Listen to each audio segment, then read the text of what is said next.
Guys, today we're gonna try how to make a mini Lego helicopter. So these are all the pieces you're going to need. Let's get started building.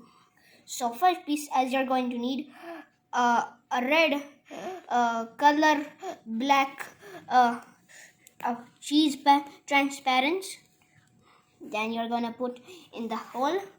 Then get your tap over here, and you're gonna just put it right over here.